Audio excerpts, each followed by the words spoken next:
place where I felt at home. Take me back to a day when we weren't alone. Take me back to... Dito na pala kami sa Nitra, mag-ice cream kami. Ice cream muna kami bago mag-park. Nag-ice cream na sila, hindi pa kami nakapunta doon sa park. Tignan nyo dito sa Nitra, oh.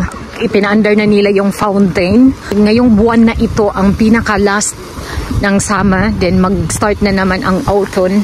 Mag-falling apart. Charis lang.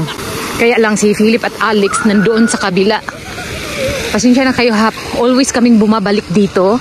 Dahil ito ang pinakamaraming laruan ng mga bata. Ayan, oh. Sa nakikita nyo naman, ang daming mga bata.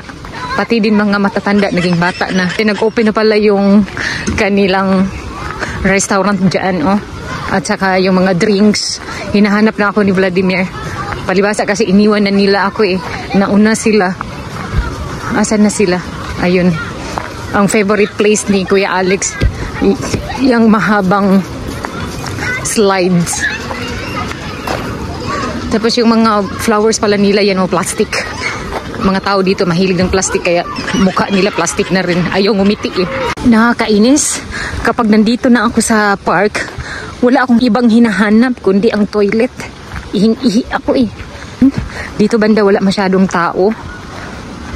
Mga animals lang nandito. At saka yung mga may nagpipiknik dyan. Alam ko hindi mga Slovakian eh. Siguro mga Ukrainian yan. Iba yan sila kaysa Slovakian. Gustong gusto ko dyan mag-barbecue. Kaya lang ayaw ni Vladimir eh. Nahihiya siya. Palibhasa Slovak man siya. Dito ako maghahanap ng toilet. Ayan may nakalagay WZ Muji. Pang lalaki yung Muji na yan. Aha, ni mag-flip daw si Kuya Alex. Eh, hindi naman niya alam. Haya. Ops. Aha. Pakitang gilas all the time si Kuya Alex.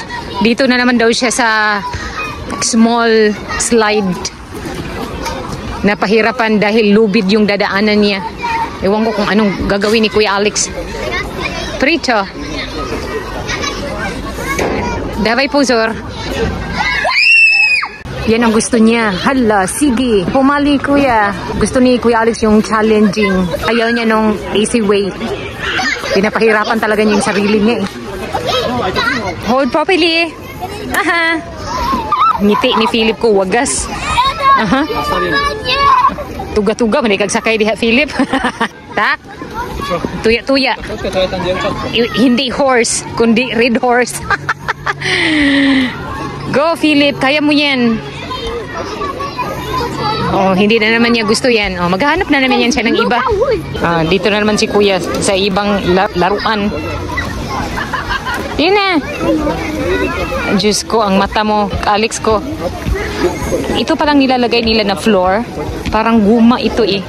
Just in case na mahulog yung mga bata, maguntol-untol ng Rihlo. Someone is waiting. Ge. Niye? Okay, tak alibo, niye. Ako pala yung bodyguard ni Kuya Alex. Kung saan siya pupunta, dapat doon din ako. Sunod-sunuran sa kanya. Ganito talaga ang ulirang ina. Bibili kami ng kofula. Patskay. Hotobo, tikat. Umihi kasi si Kuya Alex eh. Wala pang nagbayad sa aming binili. Ito. Sad ni si Tam. Nakabili kami na wala sa oras eh. Mahal pa naman yan, 4 euros each. Tapos yan lang naman, syrup. Nandito na naman kami sa may mga kambingan. Magpapakain lang si Kuya Alex. Hinahanap niya yung mga kambing. Tapos natakot naman siya. Oh, kaya na. Okay, pumali. Op. Okay, tak. Alalala. Don't be scared. Ay, ni Philip ang magpapakain. Ewan ko kung saan yan siya pupunta. Alam, may hinahanap si Philip. Dito pala siya.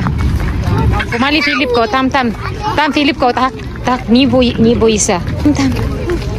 Wala, dito siya sa donkey. Op. There's not a goat. Hala. Tam, donkey. Tante Philip ko. Aha. Donkey. Na? Ups. Nanguha sila ng grass. Pumali. Oops. Don't be scared. Hi, not like that, Philip. Good morning mga Mars. Back to school na si Philip at Alex. Pero si Philip doon na yan siya magstay. Hanggang 4 o'clock na siya doon. Compulsory daw eh. Dahil nasa preschool na siya. Parang 2 years siya doon sa kinder 2. And then grade 1 na. 5, 6, 7. Tama. 5 years old siya this year. 6. Ang grade 1 dito dapat 7 years old. And si Kuya Alex level 2 na yan siya. Kung sa Pilipinas pa grade 2. Lamig na yung panahon namin. Agoy, your bicycle. Ispukasin eh. Nasira na yung bike niya. Back to racing na naman silang dalawa. Oh. Diba natanggal yung kadina sa bike ni Kuya Alex ko. Ayun, sabi niya naayos daw. Pinapadyak-padyak lang niya. Gusto talaga niya na mag-bike. Ayaw niyang maglakad. Chorobish. Leave it, Kuya. Riklo. May concern sila sa mais. Nasagasaan daw. Hindi pa rin tapos yung daanan dito. Oh. Disturbo sa mga bike ng mga bata. Uy, kailangan kong sabayan dito si Philip dahil ang mga sasakyan dito minsan, grabe kong magpatakbo. Sobrang bilis. Iniiwasan naman nila yung mga bata. Toto Philip ko. Philip! Dito dumaan si Philip. Oh. Mautak din siya eh. Hindi ko naisip yun. Ayan, nakarating na din dito sa school nila sa wakas kay Kuya Alex. Hala, ang bike ni Kuya. Papasok na siya sa school. Puslo ka, chochitel ka, dobre. Oh, nauna pa si Philip sa akin. Oh, kaya na, hore. Puts kay. Oh. Sa ang room kaya yun siya. Doon siguro sa kabila. Check ko pala dito kung nandito ba yung short ni Philip. Ah, nandito pala. Baka mag-change siya mamaya. Kasi ang weather namin biglang uminit. Tignan niyo, oh, lumabas na si Haring Araw. Baka mamaya mag-change siya ng short. Kasi naka-trouser yun eh. Dito na yung cabinet para sa kinder 2. Tapos binago nila, may mga pangalan na. At least madali hanapin. Dati, picture lang nakalagay. Ang pangalan ni Philip. Ito yung kinder 1. Yung nasa 2 years old, 3. Yan ang kanilang cabinet. Colorful, para ang buhay daw makulay. Charis. Mars, nandito na pala ako sa bahay.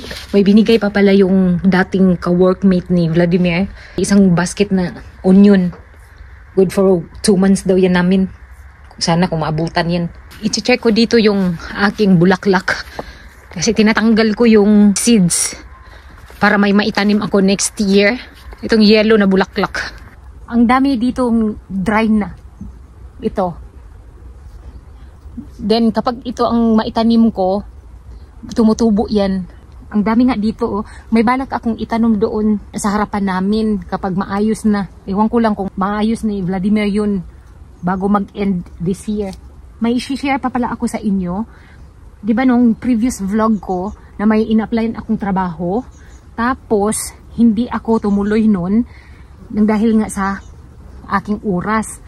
Then, hindi nagka-coincide dahil maaga ang pasok at the same time, yung bus ko dito, conflict. Nung nakaraang linggo din, may interview na naman ako ulit. Nung pumunta ako doon sa Dr. Max, yan ay pharmacy dito sa Slovakia. Warehouse ng pharmacy. Doon sana ang magiging trabaho ko kung magkatugma lang yung oras para sa pagsundo kay Philip. Kaya, hindi ko tinanggap ang trabahong yun. Kumbaga, ako yung umaayaw. Yun nga ang masasabi ko na kung may sasakyan lang ako, anytime, pwede ako. Ang pinakamahirap dito, transportation. At saka yung oras sa aking mga anak, Philip, at saka Alex, hanggang 4:30 lang dapat na pwede sila sunduin. Lahat ng bata wala na doon sa school. Kaya, hindi ko na lang tinanggap yung trabahong yun. Priority naman yung mga bata. Iba dito sa Slovakia, hindi pwedeng mag-rely sa kapamilya. Dapat dito, sariling sipag. Kapitbahay lang namin sila biyanan, pero hindi kami pwedeng humingi ng tulong. Yun ang isa sa iniiwasan ni Vladimir. Itong mga kapatid niya, na kapitbahay namin, at saka yung iba pa, hindi talaga sila humihingi ng tulong kay biyanan. Except lang kung mga emergency. Once, twice, pwede. Maghanap na naman ako ulit ng panibagong trabaho na magkatugma talaga yung oras at saka yung transportation. Lilipas din to eh.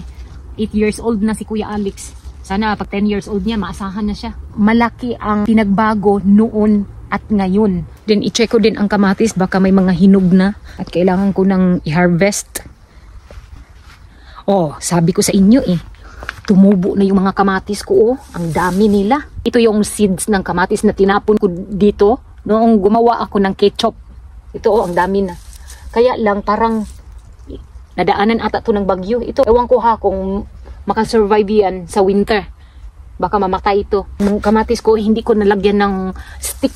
Sira na Hindi masyadong masikatan ng araw dito, kaya napangit na yung dahon niya parang namatay. Kulang yan ng pagmamahal. Mahalin nyo kasi Titignan ko din ang aking talong kung buhay pa ba ito. Agoy! Bato, namatay na. Kinain ng mga insekto. Ito ang kumakain. Naubos na nila. Wala nang bulaklak. Patay na to. Wala ng pag-asa. Himala! Kasalanan bang bumigay ako sa langit lang isang himala. Intro pa lang yun. Sayang din tong kamatis ko. Malalaki pa naman to. Bilog. Hindi na rin nahinog. Nagulat si Vladimir dahil kumain ako nito. Hindi pa masyadong yellow. Then sabi niya sa akin, hindi daw maganda yan sa health. Ay nako, wala namang namatay yan. Masarap nga yan siya ihalo sa bagoong. Kung sa Bisaya pa, ginamos. Ito na lang yung mga ginagawa ko everyday. Pinapahirapan ako ng aking kapalaran. Bakit ganito, Lord? Bigyan niyo naman ako ng trabaho. Kahit part-time job lang. Sa totoo lang, maraming trabaho dito. Kaya nga lang, nasa city. Wala dito banda sa amin na area. Kalimitan ang hinahanap dito, yung marunong mag-Slovak. Sa akin, basic pa lang yung alam ko. Kaya malabo yun, natatanggapin ako. Medyo malayo kasi ang city dito sa amin. Sa biyahe pa lang, mahigit kumulang 1 oras din. Tapos naubos yung oras ko doon sa biyahe lang. Ay nako, kaya wala akong magawa kundi mag-aantay kung kailan ako makakuha ng trabaho na medyo malapit dito sa amin. Isa lang ang ibig sabihin noon, hindi yun para sa akin. Siguro magiging manager na lang daw ako. Saan? Diyan sa puso ninyo. Chares. Mag-aantay na lang ako ng perfect timing. Weather pa namin, pabago-bago. Bumalik na naman sa taglamig. Saglit lang yung summer. Taglamig na kaagad. Anyway, hindi ko din alam kung may nag-aantay pa bang trabaho para sa akin. Si Lord na bahala. Tapos ako yung kawawa. Bibigyan naman ako ni God ng trabahong para sa akin. Ganyan talaga kapag may mga bata, hindi basta-basta makakuha ng trabaho. Ang hirap lang din dito sa bansang to. Wala masyadong English. Kaya yun, nahihirapan ako maghanap. Yung iba nga, malapit lang ang in-applyan ko. Pero hindi ako tinawagan. Siguro priority nila yung marunong talagang mag-Slovak, hindi yung basic lang. Kinayaan mo na. Anyway, yun lang ang update sa aking buhay-buhay dito sa Slovakia. At hanggang ngayon, palamunin pa rin. Thank you so much. God bless. Buyers!